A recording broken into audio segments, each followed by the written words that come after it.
Hi. So ഇത് inspect front എൻഡിന്റെ JavaScript സീരീസിന്റെ second video ആണ്. ഫസ്റ്റ് വീഡിയോ കാണാത്തവര് അത് കണ്ടതിന് ശേഷം ഇതിലേക്ക് വരിക. അത് ഞാൻ ഇവിടെ ലിങ്ക് ചെയ്തേക്കാം. ഓൾറൈറ്റ്.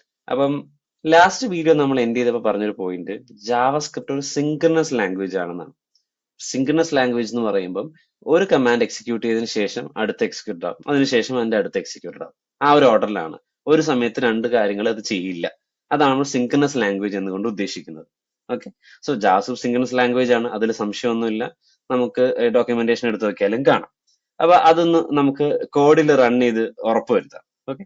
അപ്പൊ നമുക്ക് കോഡിലേക്ക് പോകാം. ലാസ്റ്റ് നമ്മൾ ചെയ്തു വെച്ച അതേ കാര്യം തന്നെയാണ് ഇവിടെ ഉള്ളത്. ഇൻഡെക്സ് HTML ഉണ്ട്. അതിലേക്ക് ഞാൻ നമ്മുടെ ഫയലിന്റെ നെയിം മാറ്റി ഞാൻ അതിവിടെ കണക്ട് ചെയ്ത സ്ഥലത്ത് പേര് മാറ്റിയിട്ടുണ്ടായില്ല. ഓക്കെ, നമുക്കത് ചെയ്യാം. സ്ക്രിപ്റ്റ് ഡോട്ട് JS ആഡ് ചെയ്തിട്ടുണ്ട്. ഇവിടെ സ്ക്രിപ്റ്റ് ഫയൽ ഉണ്ട്. ഓക്കെ. ഇനി ഇതിന് പകരം ഈ ഒരു കാര്യങ്ങൾ ഇതിവിടെ കിടന്നതാണ്. നമുക്ക് വേണ്ട, നമുക്കൊരു ക്ലാരിറ്റി കിട്ടാൻ പ്രിന്റ് ചെയ്യുന്ന കാര്യങ്ങൾ ഒരു സിമ്പിൾ ആക്കാം. അതായത് ആദ്യം ഞാൻ A എന്ന ലെറ്റർ പ്രിന്റ് ചെയ്തു. ഓക്കെ. അതിനുശേഷം B എന്ന ലെറ്റർ പ്രിന്റ് ചെയ്തു. അതിനുശേഷം C എന്ന ലെറ്റർ ഞാൻ പ്രിന്റ് ചെയ്തു. ഓക്കെ. ഇനി നമുക്ക് ഔട്ട്പുട്ടിലോട്ട് പോകാം. ഇനി ഞാൻ ഇവിടെ ലൈവ് ആണ്. ഞാനിതൊന്ന് റീലോഡ് ചെയ്തേക്കാം. ആ ഒരു സെർവർ സോർട്ടഡ് അല്ല, എന്തെങ്കിലും കൺഫ്യൂഷൻ. ഓക്കെ, ജസ്റ്റ് ഒന്ന് റീസ്റ്റാർട്ട് ചെയ്താണ്. കുറച്ചു നേരം ഞാനത് ഐഡിയലായിട്ട് വെച്ചോണ്ട് നമുക്ക് ഔട്ട്പുട്ട് കിട്ടി A, B ആൻഡ് C. അത് ഞാൻ എത്ര തവണ അത് എക്സിക്യൂട്ട് ചെയ്താലും ബേസിക്കലി ഞാൻ റീലോഡ് ചെയ്യുന്ന എന്താന്ന് വെച്ചാൽ HTML പേജ് പിന്നെയും ലോഡ് ആവും. ആ ലോഡ് ആവുന്ന സമയത്ത് ബ്രൗസർ ഈ സ്ക്രിപ്റ്റ് കാണും. ഈ സ്ക്രിപ്റ്റ് പിന്നെ എക്സിക്യൂട്ട് ചെയ്യും. നോഡിൽ എനിക്കത് എക്സിക്യൂട്ട് ചെയ്യണമെങ്കിൽ ബേസിക്കലി ആ നോഡ് എന്ന് എഴുതുക, ആ ഫയലിന്റെ പേര് എഴുതുക, ഇവിടെ എക്സിക്യൂട്ട് ചെയ്താൽ മതി. അതെനിക്ക് എത്ര തവണ വേണമെങ്കിലും അത് പിന്നെ കമാൻഡ് ചെയ്ത് എക്സിക്യൂട്ട് ചെയ്യാം. ബ്രൗസറിലായതുകൊണ്ട് ഞാനത് റീലോഡ് ചെയ്യുന്നു. ഓക്കെ, ഞാനത് റീലോഡ് ചെയ്തു. ഓരോ തവണയും ABC അതേ ഓർഡറിൽ തന്നെ പ്രിന്റ് ആവണം, അതിലൊരു വ്യത്യാസം വരുന്നില്ല. ഓക്കെ. ഇനി ഞാൻ ഈ ഒരു കോഡിലേക്ക് ഒരു പുതിയൊരു കാര്യം ആഡ് ചെയ്യാൻ പോകണം. ഓക്കെ. അത് സെറ്റ് ടൈമൗട്ട് എന്നാണ് അതിന്റെ പേര്. അതിന്റെ വർക്കിംഗ് എങ്ങനെയാ, അതിന്റെ ക്ലാരിറ്റി ഒന്നും നിങ്ങൾക്ക് ഇപ്പൊ കിട്ടണ്ട. കാര്യം സെറ്റ് ടൈമൗട്ട് എക്സ്പ്ലെയിൻ ചെയ്യുന്നതല്ല ഞാൻ ഇവിടെ ഉദ്ദേശിക്കുന്നത്. ജാവസ്ക്രിപ്റ്റ് സിങ്ക്രണസ് ആണോ അല്ലേ എന്ന് എക്സ്പ്ലെയിൻ ചെയ്യാനാണ് ഞാൻ ഉദ്ദേശിക്കുന്നത്. ഓക്കെ. അപ്പൊ അതിനകത്ത് ഇപ്പൊ നിങ്ങൾ ഹയർ ലെവൽ മനസ്സിലാക്കാനുള്ളത് എക്സിക്യൂട്ട് ചെയ്യേണ്ട കോഡ് കൊടുക്കാം. ഓക്കെ. അതിന്റെ കൂടെ ഒരു സമയം കൊടുക്കാം. എക്സിക്യൂട്ട് ചെയ്യണം എന്താണോ അത് കൊടുക്കാം, അതിന്റെ കൂടെ സമയം കൊടുക്കാം. ആ സമയത്തിന് ശേഷം അത് എക്സിക്യൂട്ട് ആവും. ഇപ്പൊ ഇത് പറയുമ്പോൾ തന്നെ ചിലവർക്ക് കുറച്ച് സംശയങ്ങൾ തോന്നിയേക്കാം അല്ലെ. ഇല്ലെങ്കിൽ കുഴപ്പമില്ല, എനിക്ക് ആ സംശയം തോന്നാൻ കുറെ സമയം എടുത്തു. So that is fine. അപ്പൊ ഞാൻ ഇവിടെയുള്ള കോഡ്, ഇതിനകത്ത് എക്സാമ്പിൾ ആയിട്ട് തന്നിട്ടുള്ള കോഡ് അതേപടി കോപ്പി ചെയ്യണം. ഓക്കെ. അത് ഞാനിവിടെ പ്രിന്റ് ചെയ്യുക. എഗെയിൻ ഞാൻ റിപ്പീറ്റ് ചെയ്യുക. ഈ എഴുതുന്ന കാര്യം നിങ്ങൾ ഇതിന്റെ സിൻടാക്സ്, ബേസിക്കലി സിൻടാക്സ് എന്ന് പറയുന്നത് എഴുതേണ്ട റൂൾസ്, അങ്ങനത്തെ കാര്യങ്ങൾ നിങ്ങൾക്ക് ചിന്തിക്കേ വേണ്ട. നമ്മൾ സെറ്റ് ടൈമൗട്ട് എന്താന്ന് പഠിക്കുന്ന വീഡിയോ അല്ല, അത് നമ്മൾ ചെയ്യും ആ ലെവലിൽ എത്തുമ്പോൾ. ഇപ്പൊ ബേസിക്കലി ജാവസ്ക്രിപ്റ്റ് സിങ്ക്രണസ് ആണോ അതോ അല്ലയോ എന്നുള്ളതിന് ഒരു പ്രൂവ് ചെയ്യാനുള്ള ഒരു വീഡിയോ ആണ് ഇത്. ഓക്കെ. അപ്പൊ ഇനി ഇവിടെ നമ്മുടെ കൺസോൾ ഡോട്ട് ലോഗ്, അപ്പൊ അതിന്റെ ഉള്ളിൽ ഒരു കൺസോൾ ഡോട്ട് ലോഗ് ഉണ്ട്. അതിന്റെ അതേ സ്ഥലത്ത് കൊണ്ടുപോയി ഞാൻ എന്റെ കൺസോൾ ഡോട്ട് ലോഗ് B കൊടുത്തു, ആ കമാൻഡ് കൊടുത്തു. താഴെ ഒരു സമയം, അത് മില്ലി സെക്കൻഡ്സിലാണ്. ഒബ്വിയസ്ലി ഒരു സെക്കൻഡ് എന്ന് പറയുമ്പോൾ അപ്പം 1000 മില്ലി സെക്കൻഡ്സ് ഉണ്ട്. അപ്പൊ മില്ലി സെക്കൻഡ്സിലാണ് അവർ സമയം ചോദിക്കുന്നത്. ഞാനൊരു പണി ചെയ്യാം, ഒരു 4 മില്ലി സെക്കൻഡ്സ്, അതായത് 4 സെക്കൻഡ് അവിടെ കൊടുത്തു. അപ്പൊ ഞാൻ പറഞ്ഞു വെച്ച സെറ്റ് ടൈമൗട്ടിന്റെ ഒരു മീനിങ് വെച്ചിട്ട് ഈ കമാൻഡ് ഇത്ര സമയത്തിന് ശേഷം അത് എക്സിക്യൂട്ട് ചെയ്യുന്നതാണ്. ഓക്കെ. അപ്പൊ ഓർഡറിൽ കൊടുത്തേക്കുന്നത് ആദ്യം കൺസോൾ ഡോട്ട് ലോഗ് A കൊടുത്തു, പിന്നെ ഈ കമാൻഡ് കൊടുത്തിട്ടുണ്ട്, അതിനുശേഷം C കൊടുത്തിട്ടുണ്ട്. ഈ കമാൻഡിന്റെ അകത്ത് കൺസോൾ ഡോട്ട് ലോഗ് B ഉണ്ട്. ഇനി നമുക്ക് അതിന്റെ ഔട്ട്പുട്ട് എങ്ങനെയാ വരുന്നതെന്ന് നോക്കാം. ഓക്കെ. ഞാൻ ഇവിടെ പോയി അതിനെ റീലോഡ് ചെയ്യുന്നു. A വന്നു, C വന്നു. 4 സെക്കൻഡിന് ശേഷം, 4 സെക്കൻഡ് നമ്മൾ പറഞ്ഞത്, അപ്പൊ നമുക്ക് 4 സെക്കൻഡ് ഇരിക്കാം, B വന്നു. ഓക്കെ, ശരി, കുഴപ്പമില്ല അല്ലെ. പക്ഷെ ഇതിലൊരു പ്രശ്നം, ഇനിയിപ്പോ ഇതുവരെ കണക്ട് ആയില്ലെങ്കിൽ ഞാൻ പറയാം. ഫസ്റ്റ് കമാൻഡ് എന്താ ചെയ്യുക, ജാവസ്ക്രിപ്റ്റ് എന്താ ചെയ്യണേ, അസിൻ ബ്രൗസർ എന്താ ചെയ്യണേ, ജാവസ്ക്രിപ്റ്റിനെ എക്സിക്യൂട്ട് ചെയ്യുന്ന ഭാഗത്ത് ഫസ്റ്റ് കമാൻഡ് എക്സിക്യൂട്ട് ചെയ്തു. ശരി. ഇനി സെക്കൻഡ് ഈ കമാൻഡ് എക്സിക്യൂട്ട് ചെയ്തു. ഈ കമാൻഡിൽ നമ്മൾ എന്താ പറഞ്ഞത്, അതിനകത്ത് ഒരു കോഡ് കൊടുത്തിട്ടുണ്ട്. ആ കോഡ് ഇത്ര സെക്കൻഡിന് ശേഷം നിങ്ങൾ എക്സിക്യൂട്ട് ചെയ്യണം. ഒബ്വിയസ് ആയിട്ട് ഇത്ര സെക്കൻഡിന് കഴിഞ്ഞു എന്ന് അറിയാൻ ഒരു ടൈമർ റൺ ആവണം അല്ലെ. ഇപ്പൊ 4 സെക്കൻഡിന് ഒരു 6 സെക്കൻഡ് കൊടുത്താൽ, അതായത് ടൈമർ ഉണ്ടായെങ്കിൽ മാത്രമേ നമുക്ക് അത്ര സമയം കഴിഞ്ഞു എന്ന് അറിയാൻ പറ്റൂ. അപ്പൊ ആ ടൈമർ മെയിൻറ്റെയിൻ ചെയ്യുന്നത് ഒരു ജോലിയാണ്. ഓക്കെ. അപ്പൊ നമുക്ക് ഇതൊന്നും കൂടെ പ്രിന്റ് ചെയ്യാം. A പ്രിന്റ് ആയി, C പ്രിന്റ് ആയി. ഓക്കെ, സോറി, A പ്രിന്റ് ആയി, ടൈമർ റൺ ചെയ്തുകൊണ്ടിരിക്കുക. അതിനിടയ്ക്ക് C പ്രിന്റ് ആയി, ടൈമർ എൻഡ് ചെയ്യുന്ന സമയത്ത് B വന്നു. So timer still running. ആ ടൈമർ റൺ ചെയ്യുന്ന ഒരു പ്രോസസ്സാണ്. ഓക്കെ. അപ്പൊ C പ്രിന്റ് ചെയ്യുന്നത് പ്രോസസ്സാണ്. അത് രണ്ടുപേരെ സമയത്ത് നടന്നു അല്ലെ. അതെങ്ങനെ നടന്നു, അങ്ങനെയാണെങ്കിൽ ഞാൻ പറഞ്ഞ പോലെ ജാവാസ്ക്രിപ്റ്റ് ഒരു സമയത്ത് ഒരു കാര്യം അതിന് ശേഷം അടുത്ത് എക്സിക്യൂട്ട് ചെയ്യുമെന്ന് പറയുന്നതിനെതിരെയല്ലേ അത്? അങ്ങനെ ആയിരുന്നെങ്കിൽ ജാവാസ്ക്രിപ്റ്റ് ആണ് അത് ചെയ്യുന്നെങ്കിൽ അത് അതിനെതിരെ ആയിരുന്നേനെ. പക്ഷെ ജാവാസ്ക്രിപ്റ്റ് അല്ല ഇത് ചെയ്യുന്നത്. ജാവാസ്ക്രിപ്റ്റിന് ബൈ നേറ്റീവ് ഡിഫോൾട്ട് ആയിട്ട് സെറ്റ് ടൈമൗട്ട് എന്നൊരു ഫീച്ചർ ഇല്ല. ഈ പേജിൽ നേരത്തെ ഓപ്പൺ ചെയ്തപ്പോഴും ശ്രദ്ധിച്ചിട്ടുണ്ടാവും, വിൻഡോ എന്നൊരു കീവേഡ് ഉണ്ട്. അതായത് ബേസിക്കലി ഇപ്പൊ വിൻഡോ എന്താണെന്ന് അറിയുന്നത്, ഇപ്പൊ ഈ ഒരു ഇതിനകത്ത് നമ്മുടെ കോഡ് എക്സിക്യൂട്ട് ചെയ്യുന്ന ഈ വിൻഡോ, ബ്രൗസർ വിൻഡോ എന്നാണ് അത്. ഓക്കെ, ഈ വേർഡ്, ഈ ടേം നിങ്ങൾ കഴിഞ്ഞ വീഡിയോയിൽ ശ്രദ്ധിച്ചിട്ടുണ്ടാവും. ആ വീഡിയോയിൽ 11:37 അടുത്ത് നമ്മൾ ദിസ് കീവേഡ് പ്രിന്റ് ചെയ്തപ്പോൾ, പേടിക്കണ്ട, ദിസ് കീവേഡ് നമ്മൾ പഠിച്ചിട്ടില്ല, ജസ്റ്റ് റിമൈൻഡ് ചെയ്യുന്നു. അതിന്റെ ഒരു ഔട്ട്പുട്ട് മാത്രമേ കാണിച്ചു തന്നിട്ടുള്ളൂ. ദിസ് കീവേഡ് പ്രിന്റ് ചെയ്തപ്പോൾ ഈ വിൻഡോ എന്ന് പറഞ്ഞൊരു ടേം നമ്മൾ കണ്ടു. ഇവിടെ വന്നത് ഒരു വിൻഡോ ഒബ്ജക്റ്റ് ആണ്, ഇതൊരു വിൻഡോ ഇന്റർഫേസ് ആണ്, ഇതിന്റെ ഭാഗമാണ് ആ window object. Again interface, object, don't worry, ഇതൊന്നും നമ്മൾ സംസാരിച്ചിട്ടില്ല. എന്നാലും ഈ ബ്രൗസർ വിൻഡോ എന്ന് മാത്രം നിങ്ങൾ കൺസിഡർ ചെയ്താൽ മതി. ആ ബ്രൗസർ ആണ് ഇതിന് ഈ ഫീച്ചർ പ്രൊവൈഡ് ചെയ്യുന്നത്. നേരത്തെ കണ്ട ഒരു ഇമേജിലേക്ക് നമ്മൾ തിരിച്ചു വരാം. ഈ ബ്രൗസറിൽ റൺ ചെയ്യുന്ന ജാവാസ്ക്രിപ്റ്റിന് ബ്രൗസർ കുറച്ച് ഹെൽപ്പുകൾ കൊടുക്കും. അതിലൊന്നാണ് ഇപ്പൊ നമ്മൾ കണ്ട സെറ്റ് ടൈം ഔട്ടിലെ ടൈമർ ഫീച്ചർ.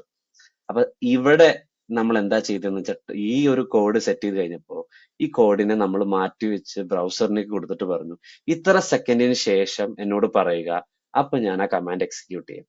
ഇപ്പൊ ജാവാസ്ക്രിപ്റ്റ് ഒരു ജോലി മാത്രമേ ചെയ്തുള്ളൂ. അതായത് ബ്രൗസറിനോട് ഈ സമയത്ത് പറഞ്ഞു, ഓക്കെ, ഈ ഒരു ഫീച്ചർ ഞാൻ എടുക്കുവാണ്, ഇതാണ് അതിന്റെ സമയം, ലെറ്റ് മീ നോ. അതിനുശേഷം അടുത്ത കാര്യം ചെയ്യാൻ പോയി.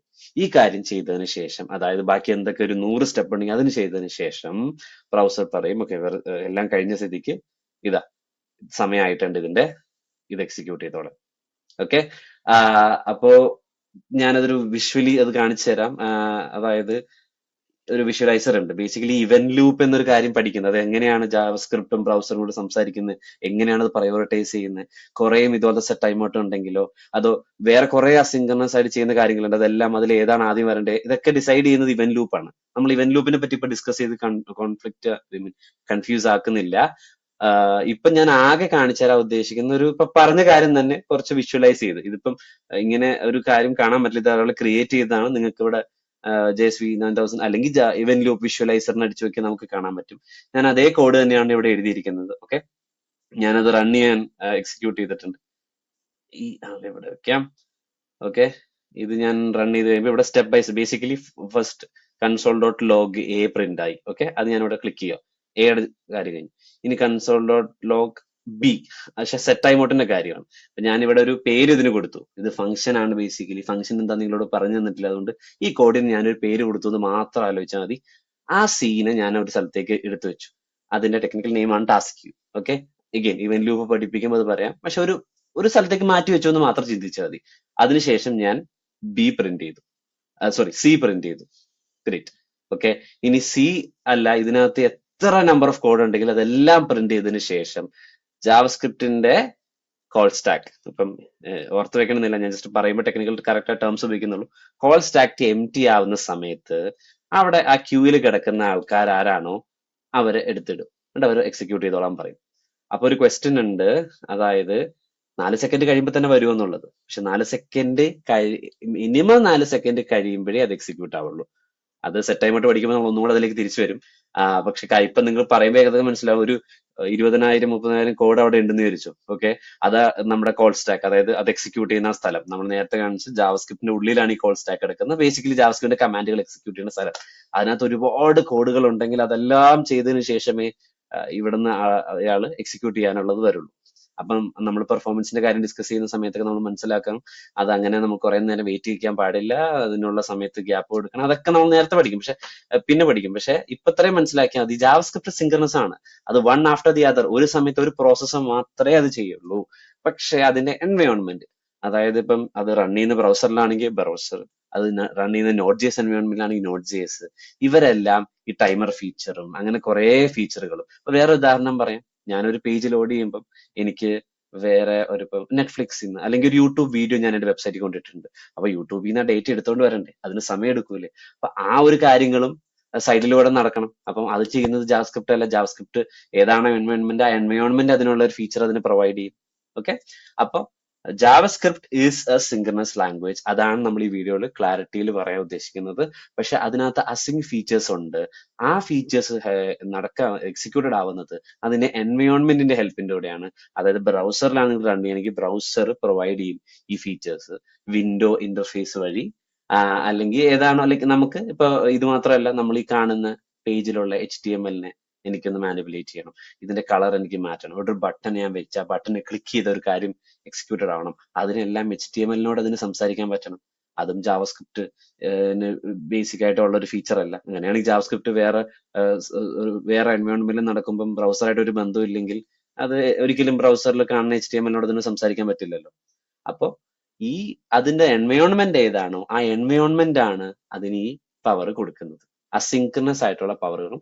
അത് കൂടാതെ വേറെ ഇപ്പം ഞാൻ പറഞ്ഞ പോലെ HTML-നെ മാനിപ്പുലേറ്റ് ചെയ്യാനുള്ള പവറുകൾ, അത് അസിങ്ക് അല്ല, അത് ആ പവറുകളെല്ലാം കൊടുക്കുന്നത് അതിന്റെ എൻവയോൺമെന്റ് ആണ്. Okay, so JavaScript by default അതിന് ടൈമർ ഫീച്ചർ ഇല്ല, അതിന് HTML മാനിപ്പുലേറ്റ് ചെയ്യാൻ പറ്റില്ല. അതെല്ലാം എൻവയോൺമെന്റ് ആണ് അതിന് കൊടുക്കുന്നത്.